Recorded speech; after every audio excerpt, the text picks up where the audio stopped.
ಮಾವಿನಕಾಯಿ ಚಿತ್ರಾನ್ನ ಹೇಗೆ ಮಾಡೋದಂತ ತೋರಿಸ್ಕೊಡ್ತೀನಿ. ಯುಗಾದಿ ಹಬ್ಬಕ್ಕೆ ಸ್ಪೆಷಲ್ ಆಗಿ ಕಾಳು ಗೊಜ್ಜು ಮಾಡೋದು ಹೇಗೆ ಅಂತ ಹೇಳ್ಕೊಡ್ತೀನಿ. ಯುಗಾದಿ ಹಬ್ಬಕ್ಕೆ ಈ 2 ರೆಸಿಪಿನೂ ಟ್ರೈ ಮಾಡಿ ಹೇಗೆ ಬಂದಿತ್ತು ಅಂತ ಕಮೆಂಟ್ಸ್ ಮಾಡಿ. 2 ರೆಸಿಪಿನೂ ಸೂಪರ್ ಆಗಿದೆ. 2 ರೆಸಿಪಿನೂ ಒಂದೇ ವಿಡಿಯೋದಲ್ಲಿ ಬರುತ್ತೆ. ಹಾಯ್ ಫ್ರೆಂಡ್ಸ್, ನಾನು ನಿಮ್ಮ ಚೈತ್ರ ಕಿಚನ್. ನೀವು ನೋಡ್ತಿದ್ದೀರಾ ಚೈತ್ರ ಕಿಚನ್ ಯೂಟ್ಯೂಬ್ ಚಾನಲ್.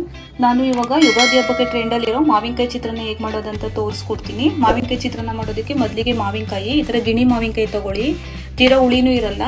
ಈ ಥರ ಇರೋ ಮಾವಿನಕಾಯಿ ಚಿತ್ರಾನ್ನ ಮಾಡಿದ್ರೆ ಟೇಸ್ಟ್ ಚೆನ್ನಾಗಿರುತ್ತೆ. ಮಾವಿನಕಾಯಿನ ತುರ್ದು ಈ ಥರ ಸಿಪ್ಪೆ ಎರ್ದು ಈ ಥರ ತುರ್ದು ಇಟ್ಕೊಂಡಿದ್ದೀನಿ. ಒಂದು ಮಾವಿನಕಾಯಿ ತೊಗೊಂಡಿದ್ದೀನಿ.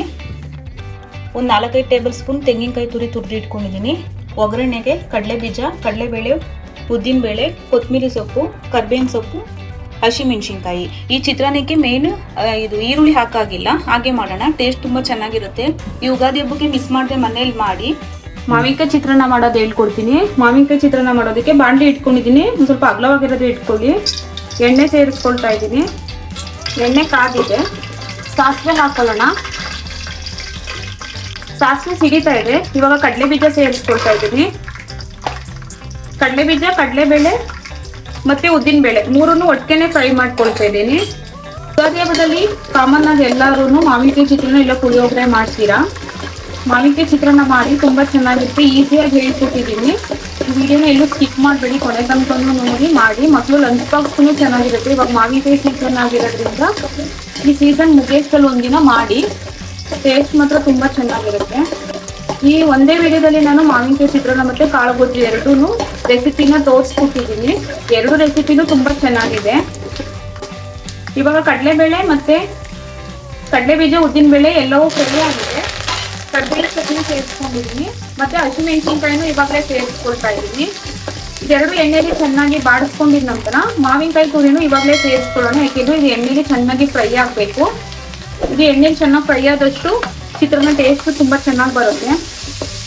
ನೀವು ಗಿಣಿ ಮಾವಿನಕಾಯಿನೇ ಯೂಸ್ ಮಾಡಿ. ಮಾವಿನಕಾಯಿ ಚಿತ್ರಾನ್ನಕ್ಕೆ ಚೆನ್ನಾಗಿರುತ್ತೆ. ಇಲ್ಲಾಂದ್ರೆ ತೀರಾ ಹುಳಿ ಆದ್ರೂ ಚೆನ್ನಾಗಿರಲ್ಲ ಚಿತ್ರಾನ್ನ. ಈ ಮಾವಿನಕಾಯಿನ ಚೆನ್ನಾಗಿ ಎಣ್ಣೆಯಲ್ಲಿ ಫ್ರೈ ಮಾಡ್ಕೊಳ್ಳಿ. ಸ್ವಲ್ಪ ಅರಿಶಿನ ಸೇರಿಸ್ಕೊಳ್ಳೋಣ.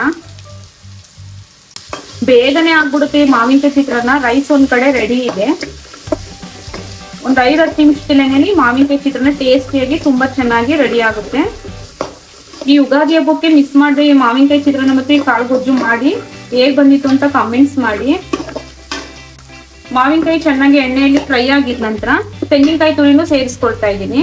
ನಾನು ಸೇಮ್ ಮಾವಿನಕಾಯಿ ತರನೇ ತುರ್ದಿಟ್ಕೊಂಡಿದ್ದೀನಿ. ತೆಂಗಿನಕಾಯಿನ ಜಾಸ್ತಿ ಹಾಕಿದಷ್ಟು ಟೇಸ್ಟ್ ಚೆನ್ನಾಗಿರುತ್ತೆ. ತೆಂಗಿನಕಾಯಿನ ಸೇರಿಸ್ಕೊಂಡಿದ ನಂತರ ಕೊತ್ತಂಬರಿ ಸೊಪ್ಪನ್ನು ಸೇರಿಸ್ಕೊಳ್ತಾ ಇದ್ದೀನಿ. ಇವಾಗ ರುಚಿಗೆ ಎಷ್ಟು ಬೇಕೋ ಅಷ್ಟು ಉಪ್ಪನ್ನು ಸೇರಿಸ್ಕೊಂಡು ಚೆನ್ನಾಗಿ ಕೈ ಆಡಿಸ್ಕೊಳ್ಳೋಣ. ನೋಡಿ, ಇವಾಗ ಎಲ್ಲವನ್ನು ಸೇರಿಸಿದಾಗಿದೆ. ನಿಂಬೆಹಣ್ಣೆನ ಹಾಕೋಬೇಡಿ. ಮಾವಿನಕಾಯಲ್ಲೇ ಹುಳಿ ಅಂಶ ಇರೋದ್ರಿಂದ ನಿಂಬೆಹಣ್ಣೆನು ಸೇರಿಸ್ಕೋಬೇಡಿ. ನೋಡಿ, ಈ ಚಿತ್ರಾನ್ನಕ್ಕೆ ಈರುಳ್ಳಿ ಏನು ಹಾಕೋ ಹಾಗೆ ಇಲ್ಲ. ಈಸಿಯಾಗಿ ಟೇಸ್ಟಿಯಾಗಿ ಮಾವಿನಕಾಯಿ ಚಿತ್ರಾನ್ನ ರೆಡಿ ಆಗುತ್ತೆ. ಇವಾಗ ಗ್ಯಾಸ್ ಸ್ಟವ್ನ ಆಫ್ ಮಾಡ್ಕೊಳ್ತಾ ಇದ್ದೀನಿ. ನಾನು ಮುಂಚೆನೆ ರೈಸ್ ಮಾಡಿ ಇಟ್ಕೊಂಡಿದ್ದೆ. ಇವಾಗ ಇದ್ರ ಜೊತೆ ಸೇರಿಸ್ಕೊಳ್ಳೋಣ. ನಾನು ರೈಸ್ ಮಾಡುವಾಗಲೂ ಸ್ವಲ್ಪ ಉಪ್ಪನ್ನ ಹಾಕಿದ್ದೆ. ಅದರಿಂದ ನೋಡಿಕೊಂಡು ಸ್ವಲ್ಪ ಉಪ್ಪನ್ನ ಸೇರಿಸ್ಕೊಂಡಿದ್ದೀನಿ. ಇವಾಗ ಇದನ್ನೆಲ್ಲ ಚೆನ್ನಾಗಿ ಮಿಕ್ಸ್ ಮಾಡ್ಕೊಳ್ಳಿ. ನೀವು ಮನೇಲಿ ಮಾಮೂಲಿ ಯಾವ ರೈಸ್ನ ಊಟಕ್ಕೆ ಯೂಸ್ ಮಾಡ್ತೀರಾ ಅದೇ ರೈಸಲ್ಲೇ ರೈಸ್ ಮಾಡ್ಕೊಂಡಿದ್ದೀನಿ. ನಾನು ಅಗಲವಾಗಿರೋ ಬಾಣಲಿ ಏನಕ್ಕೆ ಇಟ್ಕೊಳ್ಳಿ ಅಂತ ಹೇಳಿದೆ ಅಂದರೆ, ಈ ಥರ ಕಲಿಸುವಾಗ ಚೆಲ್ಲೋದೆಲ್ಲ ಇರುತ್ತೆ, ಚೆಲ್ಲೋ ಚಾನ್ಸಸ್ ಎಲ್ಲ ಇರುತ್ತೆ. ಈ ಥರ ನೀಟಾಗಿ ಅಗಲವಾಗಿರೋ ಬಾಣಲಿನೇ ಇಟ್ಕೊಂಡ್ರೆ ಎಲ್ಲದಕ್ಕೂ ರೈಸ್ ಎಲ್ಲ ಮಿಕ್ಸ್ ಆಗೋಗೆ ಚೆನ್ನಾಗಿ ಮಿಕ್ಸ್ ಮಾಡ್ಕೋಬೋದು. ಅದರಿಂದ ಅಗಲವಾಗಿರೋ ಪಾತ್ರೆಗೆ ಇಟ್ಕೊಳ್ಳಿ ಅಂತ ಹೇಳಿದ್ದೀನಿ. ನೋಡಿ, ಮಾವಿನಕಾಯಿ ಚಿತ್ರಾನ್ನ ರೆಡಿ ಆಗಿದೆ. ನಾನು ಇವತ್ತು ಯುಗಾದಿ ಹಬ್ಬಕ್ಕೆ ಸ್ಪೆಷಲ್ ಆಗಿ ಕಾಳು ಗೊಜ್ಜು ಮಾಡೋದು ಹೇಗೆ ಅಂತ ಹೇಳ್ಕೊಡ್ತೀನಿ. ಹಬ್ಬ ಅಂದಮೇಲೆ ಗೊಜ್ಜು ಯಾವ್ದಾದ್ರು ಇರಲೇಬೇಕಲ್ವ, ಅದರಿಂದ ಕಾಳು ಗೊಜ್ಜು ಮಾಡೋದು ಹೇಗೆ ಅಂತ ಹೇಳ್ಕೊಡ್ತೀನಿ. ನಾನು ಕಡಲೆಕಾಳು ಮತ್ತು ಬಟಾಣಿಯಿಂದ ಗೊಜ್ಜು ಮಾಡ್ತೀನಿ. ತುಂಬ ಟೇಸ್ಟ್ ಚೆನ್ನಾಗಿರುತ್ತೆ.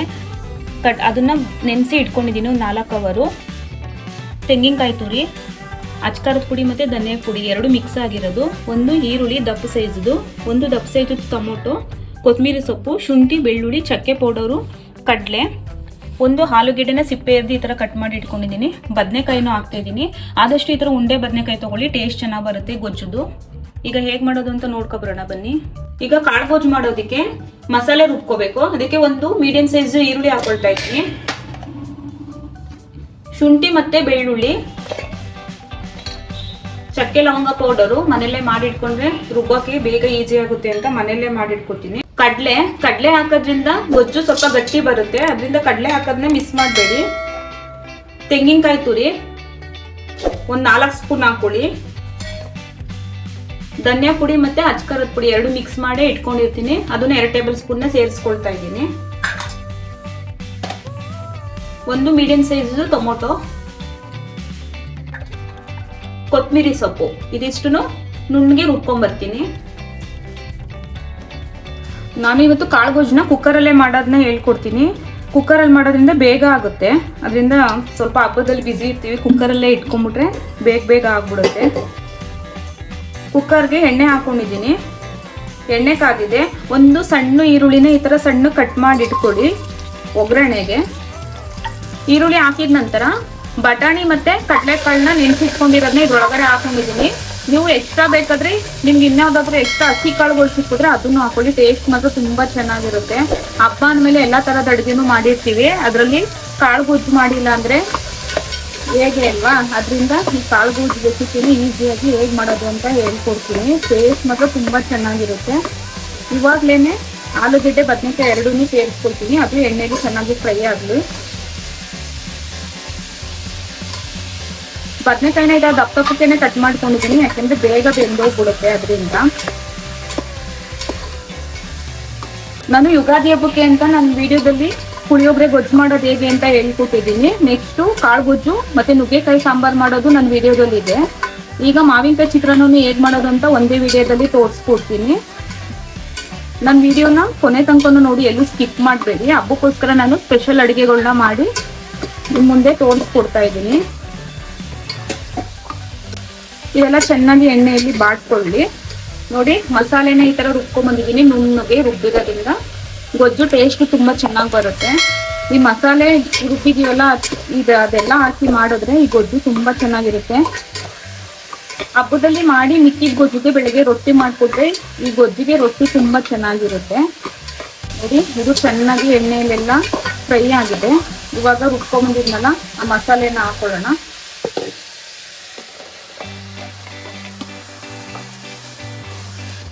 ಈ ಮಸಾಲೆನೂ ಅಷ್ಟೇ ಎಣ್ಣೆಲಿ ಸ್ವಲ್ಪ ಚೆನ್ನಾಗಿ ಫ್ರೈ ಆಗಲಿ, ಎಣ್ಣೆ ಬಿಡೋ ತನಕ ಈ ಮಸಾಲೆನೇ ಬೇಯಿಸ್ಕೊಳ್ಳೋಣ. ಯಾಕೆಂದರೆ ನಾನು ಎಲ್ಲಾನು ಹಸಿಗೆ ಹಾಕಿರೋದ್ರಿಂದ ಎಣ್ಣೆಲಿ ಚೆನ್ನಾಗಿ ಬಾಡಿಸ್ಕೋಬೇಕು ಈ ಮಸಾಲೆನ. ಸೈಡಲ್ಲೆಲ್ಲ ಎಣ್ಣೆ ಬಿಡುತ್ತೆ, ತೋರಿಸ್ಕೊಡ್ತೀನಿ. ಈ ಜಾರಿಗೆ ಸ್ವಲ್ಪ ನೀರು ಹಾಕಿ ಇದ್ರೊಳಗಡೆನೆ ಹಾಕೊಳ್ಳೋಣ.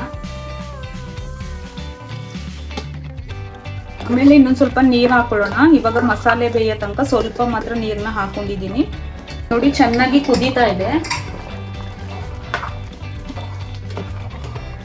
ಇವಾಗ ಸ್ವಲ್ಪ ಉಪ್ಪನ್ನ ಸೇರಿಸ್ಕೊಳ್ತೀನಿ. ಕಾಳುಗೊಜ್ಜೇನು ಜಾಸ್ತಿ ಉಪ್ಪು ತಗೊಳ್ಳಲ್ಲ, ನೋಡ್ಕೊಂಡು ಉಪ್ಪನ್ನ ಸೇರಿಸ್ಕೊಳ್ಳಿ. ಈಗ ಒಂದು ಸ್ವಲ್ಪ ನೀರನ್ನ ಸೇರಿಸ್ಕೊಳ್ತಾ ಇದ್ದೀನಿ. ಗೊಜ್ಜು ಅಂದರೆ ಸ್ವಲ್ಪ ಗಟ್ಟಿಗೆ ಇರಬೇಕಲ್ವಾ, ಅದರಿಂದ ಸ್ವಲ್ಪ ಗಟ್ಟಿಗೆನೇ ಇರಲಿ. ನೀರು ಸಾಕು. ಇವಾಗ ಉಪ್ಪು ಖಾರ ಎಲ್ಲ ಸರಿಯಾಗಿದೆ ಅಂತ ಚೆಕ್ ಮಾಡಿಕೊಂಡು 1 ವಿಷಲ್ ಇಲ್ಲ 2 ವಿಷಲ್ ತೊಗೊಂಡ್ರೆ ಈ ಕಾಳುಗೊಜ್ಜು ರೆಡಿ. ನೋಡಿದ್ರಲ್ಲ ಎಷ್ಟು ಈಸಿಯಾಗಿ ಟೇಸ್ಟಿಯಾಗಿ ಮನೇಲಿರೋ ಇಂಗ್ರೀಡಿಯೆಂಟ್ಸ್ಗಳಲ್ಲೇ ಮನೆಯಲ್ಲಿರೋ ತರಕಾರಿನೇ ಹಾಕಿ ಈ ಗೊಜ್ಜನ್ನ ಮಾಡಿದ್ದೀನಿ ಅಂತ. ತುಂಬ ಟೇಸ್ಟಿ ಚೆನ್ನಾಗಿರುತ್ತೆ. ಈ ಹಬ್ಬಕ್ಕೆ, ಯುಗಾದಿ ಹಬ್ಬಕ್ಕೆ ಈ ಕಾಳುಗೊಜ್ಜನ್ನ ಮಾಡಿ ಹೇಗೆ ಬಂದಿತ್ತು ಅಂತ ಕಮೆಂಟ್ಸ್ ಮಾಡಿ. ಉಪ್ಪು ಖಾರ ಎಲ್ಲ ಕರೆಕ್ಟಾಗಿದೆ. ಇವಾಗ ವಿಷಲ್ ಹಾಕೊಳ್ಳೋಣ. 2 ವಿಷಲ್ ಹೊಡ್ಸ್ಕೊಳ್ತೀನಿ, 2 ವಿಷಲ್ ಆಗಲಿ.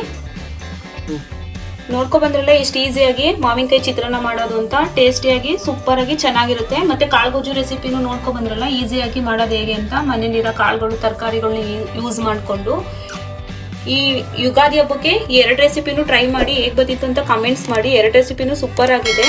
2 ರೆಸಿಪಿನೂ ಒಂದೇ ವಿಡಿಯೋದಲ್ಲಿ ಬರುತ್ತೆ. ಈ ವಿಡಿಯೋ ಇಷ್ಟ ಆದರೆ ಲೈಕ್ ಮಾಡಿ, ಶೇರ್ ಮಾಡಿ, ಸಬ್ಸ್ಕ್ರೈಬ್ ಮಾಡ್ಕೊಳ್ಳಿ. ಮತ್ತೆ ಸಿಗ್ತೀನಿ ಇನ್ನೊಂದು ರೆಸಿಪಿಯೊಂದಿಗೆ. ನಾನು ನಿಮ್ಮ ಚೈತ್ರ ಕಿಚನ್.